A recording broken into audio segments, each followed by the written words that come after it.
प्यारे बच्चों, कक्षा 7 में आज हम जो हमारा चैप्टर है 13 घातांक एवं घात, इसको लेकर वस्तुनिष्ठ प्रश्न करेंगे।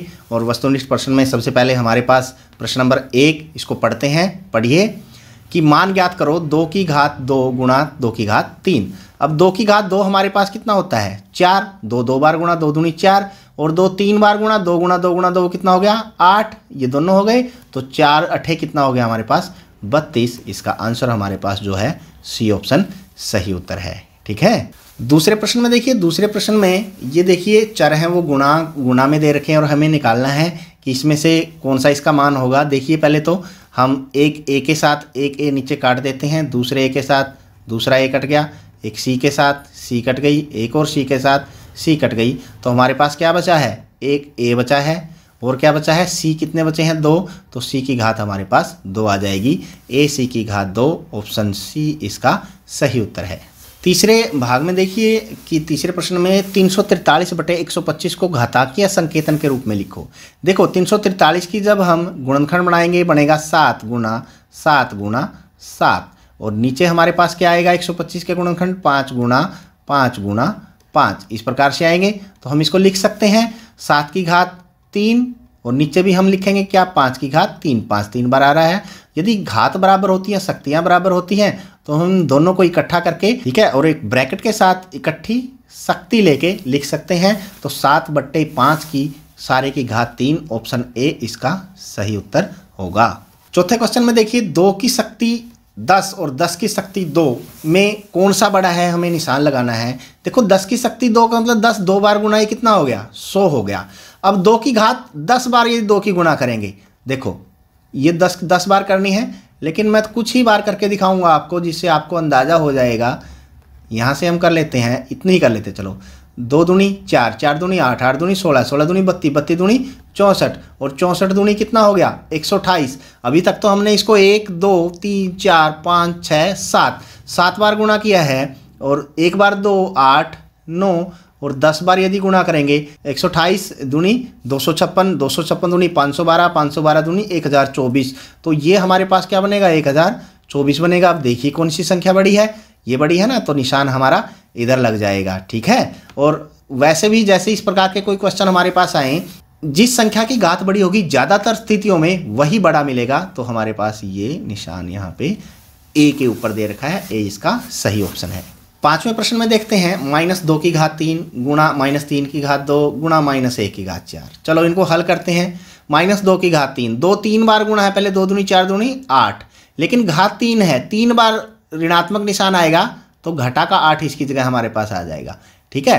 अगले देखते हैं, अगला इसको -3 की घात 2, पहले 3 की घात 2 हमारे पास 9 हो गया है। ठीक है, 3 3 9 और 2 बार माइनस है तो ये क्या हो जाएगा प्लस हो जाएगा। ठीक है।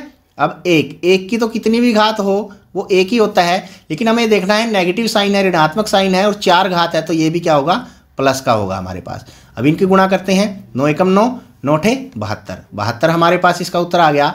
लेकिन पूरे इसमें हम ध्यान से देखें कितने ऋणात्मक चिन्ह है, एक है तो ये नेगेटिव साइन के साथ आएगा, अर्थात घटा 72 इसका आंसर है, ऑप्शन सी इसका सही उत्तर है। प्रश्न नंबर 6 में देखिए 5 की शक्ति 7 भाग में है, 5 की शक्ति 2 गुणा 5 की शक्ति 5।